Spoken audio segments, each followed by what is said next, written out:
Hello everyone and welcome to your own channel Keshav Jha Kings Lab. तो आज हम लोग करेंगे चैप्टर नंबर 3 जो कि हमारा बिजनेस एनवायरनमेंट, इसका पार्ट 2।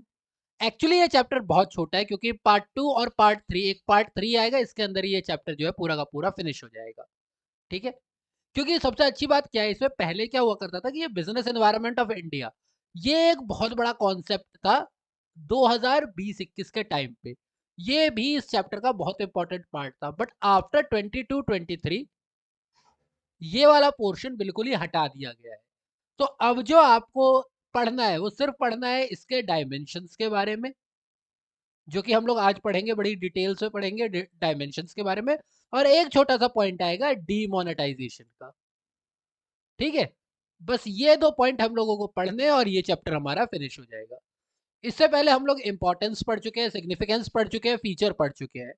तो चलिए स्टार्ट करते हैं फिर आज का वीडियो।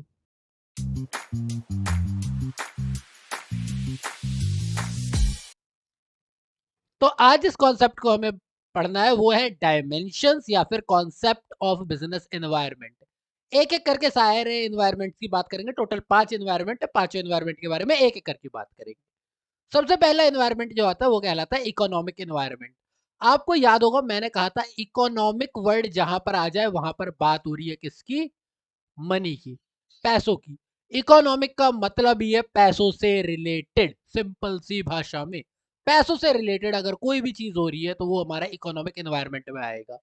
ठीक है, तो ये क्या बताता है? ये रिप्रेजेंट करता है nature of the economy. Nature of the economy का मतलब उसकी पॉलिसी सिस्टम क्या है, कौन से ऐसे फैक्टर है जो कि वहां पर बिजनेस एक्टिविटीज करने वालों को देखने पड़ते हैं। जैसे वहां पर रेट ऑफ इंटरेस्ट किससे रिलेटेड हो गया? पैसों से। वहां पर रेट ऑफ इंटरेस्ट कैसा चल रहा है, इन्फ्लेशन रेट क्या है ना, change in the income of people, income पैसों की बात हो रही है, मॉनेटरी पॉलिसी क्या है, प्राइस लेवल क्या है। ये सारे चीजें जो होते हैं, ये सारे फैक्टर जो होते हैं, ये इकोनॉमिक एनवायरनमेंट का पार्ट होते हैं कि एक देश में पैसों से रिलेटेड कैसा माहौल चल रहा है, रेट ऑफ इंटरेस्ट क्या है, इन्फ्लेशन रेट क्या है, इनकम किस हिसाब से चेंज हो रही है, इन लोगों की मॉनेटरी पॉलिसी किस हिसाब की है, प्राइस लेवल कैसा चल रहा है। तो ये जो फैक्टर होते हैं, ये जो इकोनॉमिक फैक्टर होते हैं, यही इकोनॉमिक एनवायरनमेंट पे इफेक्ट डालते हैं। These economic factor which could affect the business firm to a great extent, यानी यही सारे बिजनेस फर्म को एक इफेक्ट डालते हैं। समझ में आ गया? तो पैसे से रिलेटेड जितनी भी बातचीत हो जाएगी वो हमारी इकोनॉमिक एनवायरनमेंट में आ जाएगी। आपको क्या करना है? आपको पढ़ना है क्या है? इसके एग्जाम्पल्स के बारे में। जैसे कि decline in tax rates the raises the disposable income in the people leading to increase in demand and product. अगर टैक्स रेट देश का कम हो गया है तो लोगों के पास ज्यादा पैसे बचेंगे। अगर मुझे गवर्नमेंट को कम टैक्स देना पड़ रहा है, यानी पहले 30 रुपए टैक्स, मेरी इनकम 100 रुपए थी, पहले मैं 30 रुपए टैक्स दे रहा था, अब मैं 100 रुपए के ऊपर अगर 25 रुपए टैक्स दे रहा हूँ, तो यानी मेरे पास अब कितने बच रहे हैं? पहले मेरे पास 70 रुपए बच रहे थे, अब मेरे पास 75 रुपए बच रहे हैं, 75 बच रहे हैं। तो अब 5 रुपए ज्यादा का डिमांड कर सकता हूँ ना। तो ये कैसा हो गया? ये इकोनॉमिक एनवायरनमेंट हो गया। ठीक है, ये लीगल एनवायरनमेंट नहीं होगा। बच्चे कंफ्यूज होते हैं, इसको लीगल एनवायरनमेंट में ले जाएंगे। लीगल एनवायरनमेंट एक्ट की बात करेगा, इसकी बात नहीं करेगा। ठीक है, rise in inflation increase the cost of raw material, machine, payment of wages and salaries. यानी इन्फ्लेशन, हमने तो अभी बात की, इन्फ्लेशन वगैरह बढ़ेगा, किसी रूल की वजह से नहीं बढ़ता ना ये, तो इन्फ्लेशन वगैरह अगर जो बढ़ेगा तो वो हमारा क्या कहलाएगा? Economic environment.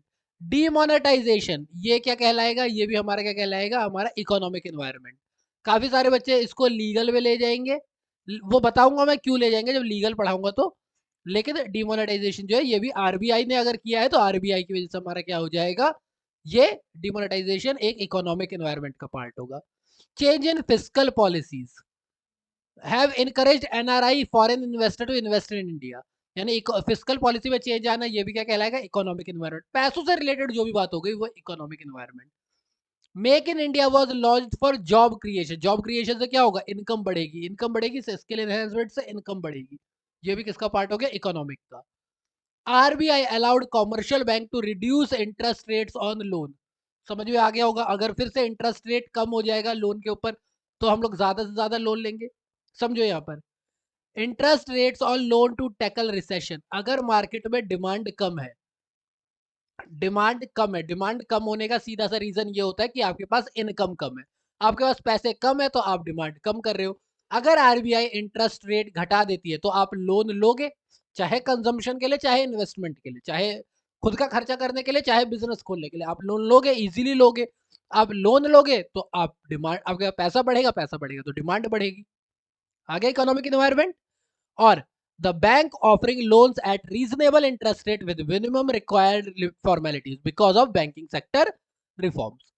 ये सारे पॉइंट जो है ना, अभी आप लोग मैक्रो इकोनॉमिक्स के अंदर भी पढ़ोगे, ये मैक्रो इकोनॉमिक्स के अंदर भी आप लोग पढ़ते हो ये पॉइंट, ठीक है, जब एडीएस वगैरह के बारे में पढ़ोगे। आई होप आपको ये समझ में आ गया इकोनॉमिक एनवायरनमेंट क्या होता है। देन हम आते हैं देश के दूसरे एनवायरनमेंट के बारे में, जिसका नाम है सोशल एनवायरनमेंट। सोशल, सामाजिक, यानी लोगों से रिलेटेड। तुम्हारे देश में किस टाइप के लोग रहते हैं, तुम्हारे देश में कैसी सभ्यता चलती है, कल्चर चलता है, तुम्हारे देश के रीति रिवाज, कस्टम्स कैसे हैं, यहाँ के लोगों के विश्वास क्या है, बिलीफ क्या है, पढ़े लिखे लोग कितने हैं तुम्हारे देश में, तुम्हारे देश का लाइफस्टाइल क्या है, तुम्हारे देश के लोगों की वैल्यूज क्या है, ये सारी चीजें समझना ज़रूरी होता है एक बिज़नेस के लिए, और ये सारा सोशल एनवायरनमेंट के अंदर कहलाता है। तुम्हारे देश में यूथ कितना है, ओल्ड एज कितने हैं, चाइल्ड कितने हैं, स्कूल गोइंग कितने हैं, ये सारा लोगों के बारे में जितनी भी स्टडी होगी, ये सब सोशल एनवायरनमेंट के। पैसों के बारे में इकोनॉमिक, लोगों के बारे में social. It includes various social forces such as custom, belief, literacy rate, education level, lifestyle values. Change in social environment affect an organisation in the long run. अगर देश का सोशल एनवायरनमेंट चेंज होने लग गया तो लॉन्ग रन में organisation को अपने हिसाब से चेंज करना पड़ेगा। जैसे कि अभी अगर हम बात करते हैं, मैं एक सिंपल सी भाषा में बात करूं, कि मान लो कि लोगों का कहते हैं जो हाँ चलो मान लेते हैं, मार्जिनलाइजेशन की बात कर लेते हैं। मान लो कि पहले लोग विलेज में रह रहे थे, अब विलेज से कहाँ ट्रांसफर हो गए, सिटीज में ट्रांसफर हो गए। तो अगर कोई कंपनी है जो विलेज प्रोडक्ट बना रही थी, सिर्फ विलेज प्रोडक्ट बना रही थी, वो तो नुकसान में आ जाएगी ना, क्योंकि उसकी डिमांड तो विलेज में खत्म हो गई, और सिटीज में उन चीजों की डिमांड है नहीं। तो उसे क्या करना पड़ेगा, उसे चेंज करना पड़ेगा देश के सोसाइटी के हिसाब से। जैसे कि अभी आप लोगों को हेल्थ कॉन्शियस है, लोग हेल्थ का ध्यान रख रहे हैं, तो पहले कोक आया करती थी, आजकल डाइट कोक आ रही है। क्यों? क्योंकि लोग हेल्थ के ऊपर, तो लोग क्या है, सोशल एनवायरनमेंट पे हेल्थ के ऊपर जागरूकता आई तो अब कोक से हम किस पे आ गए, डाइट कोक पे। पहले च्यवनप्राश आता था, अब च्यवनप्रकाश भी आता है जो कि शुगर फ्री है। समझ रहे हो? तो एक लॉन्ग रन में कंपनी को चलने के लिए लोगों को समझना बहुत जरूरी है, उस देश को समझना बहुत जरूरी है। Nowadays, people are paying more attention toward their health. As a result, which demand for the mineral water, diet coke, etc. देखो यही पॉइंट आ गया ना, has increased while demand of tobacco, fatty food produced has decreased. लोग कैसे हैं उस देश के, क्या चीज है, क्या माहौल चल रहा है, ये इंपॉर्टेंट है सोशल एनवायरनमेंट के अंदर। जैसे दिवाली, ईद, क्रिसमस, इसके हिसाब से मार्केट में प्रोडक्ट चेंज होते हैं ना।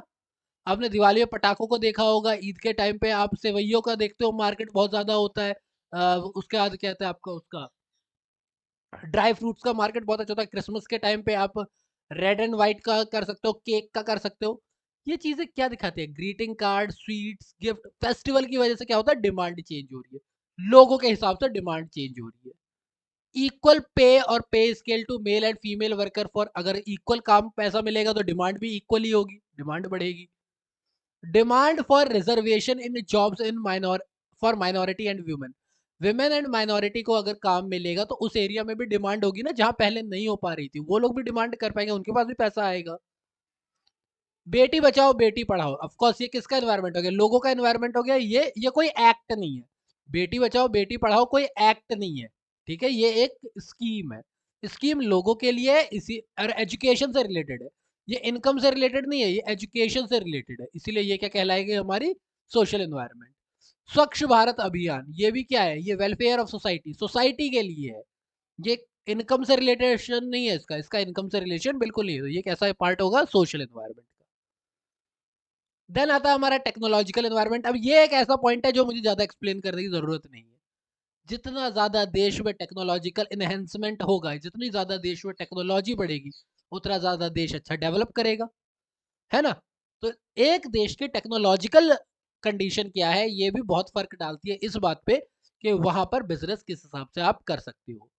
It implies using new and advanced way techniques of production.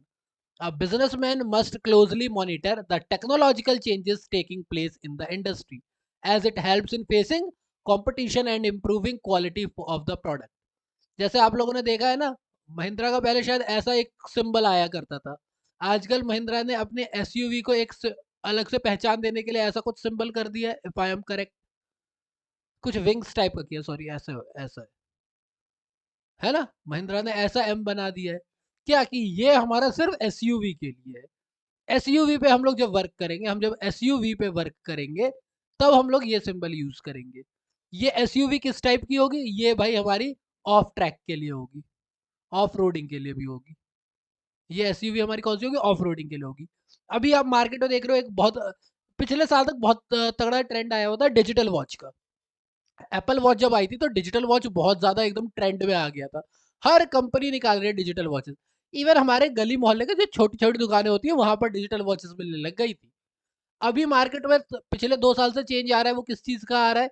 वो आ रहा है आपका इलेक्ट्रिक ई व्हीकल्स का। ई व्हीकल्स जो है वो मार्केट में चेंज आ रहा है। तो जो कंपनियां व्हीकल्स बना रही है, जब उन्हें पता है कि फ्यूचर ई व्हीकल्स में है, तो वो किस पे वर्क करना चाहेगी? ई व्हीकल्स पे।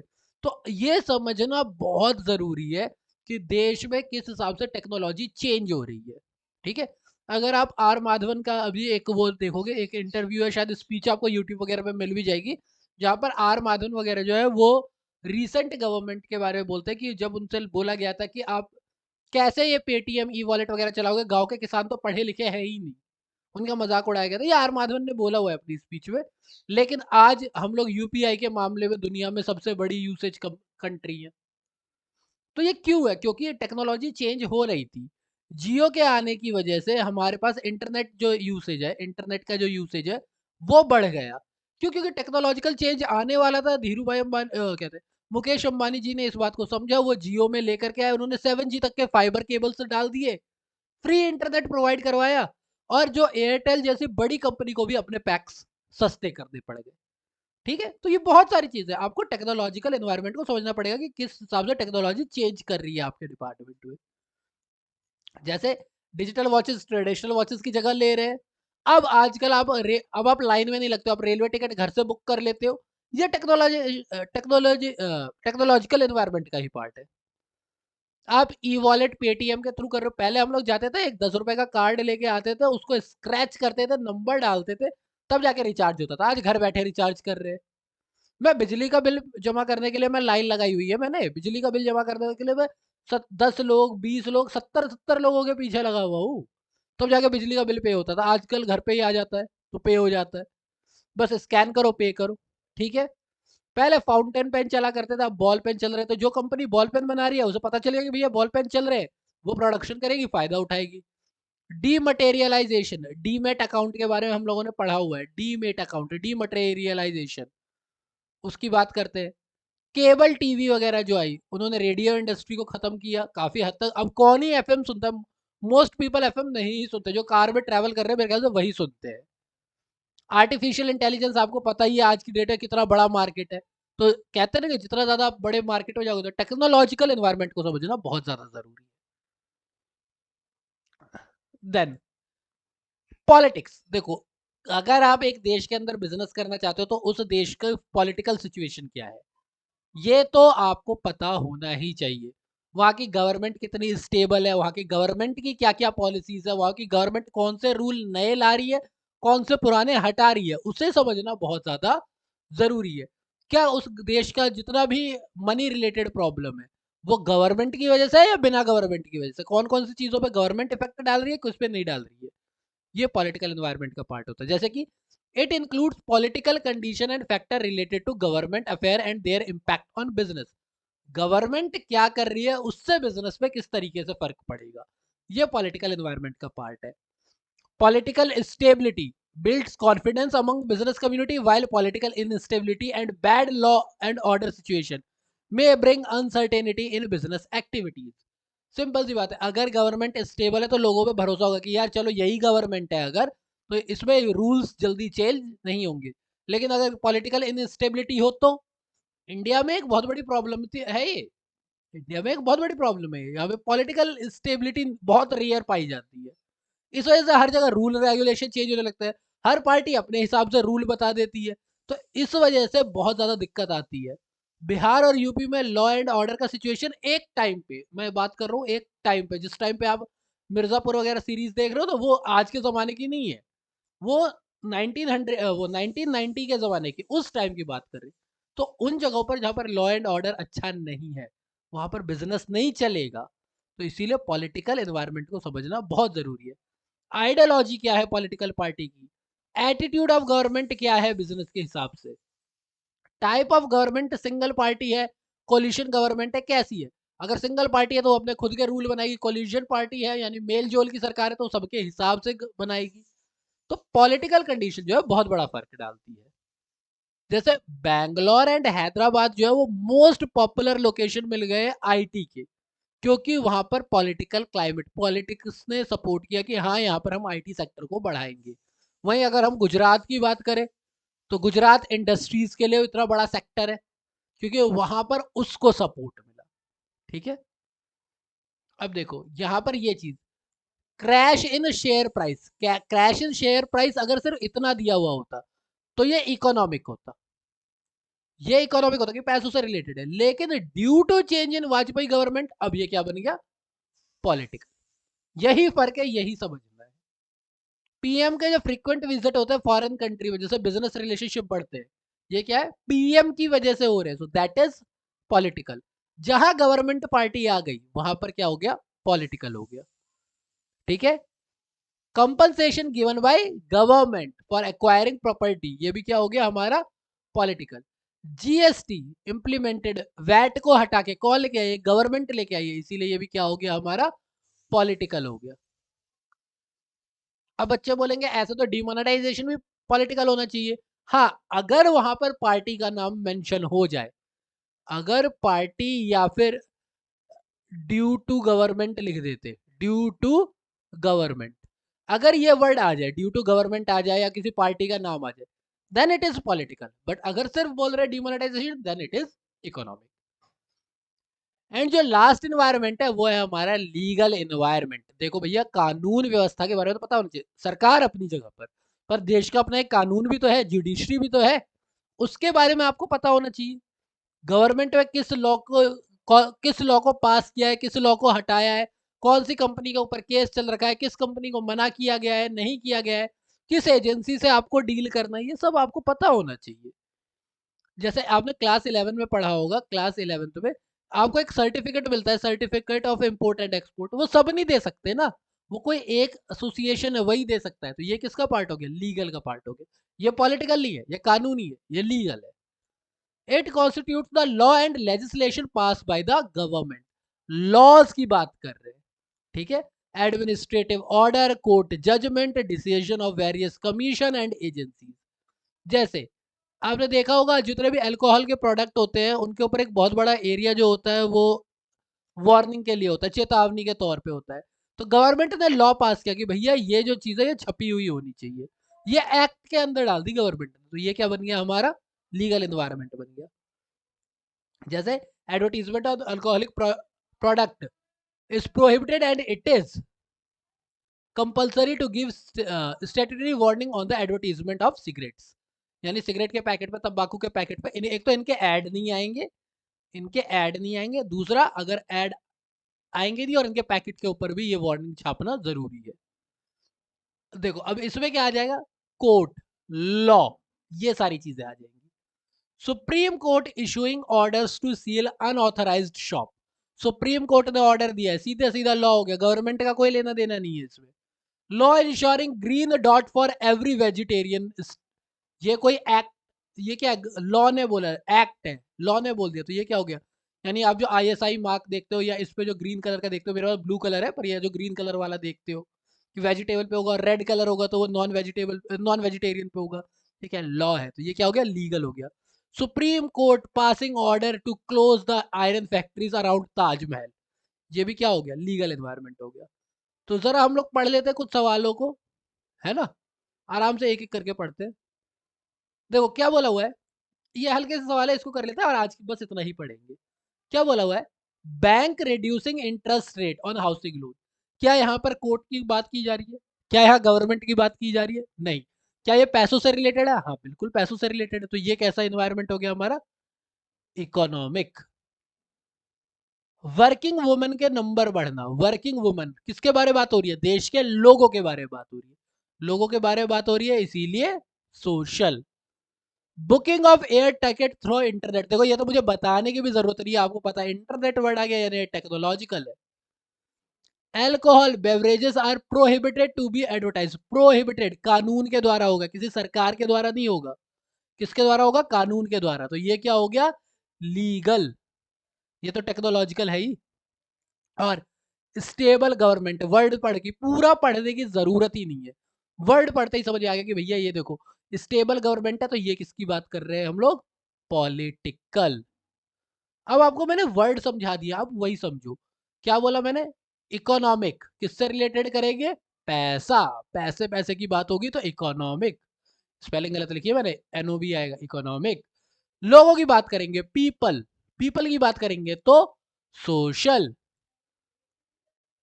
कोई भी टेक्नोलॉजी के बारे में क्या ही बात करो, टेक के बारे में बात करोगे तो टेक्नोलॉजी, गवर्नमेंट के बारे में बात करोगे तो पॉलिटिकल, और लॉ एंड कोर्ट के बारे में बात करोगे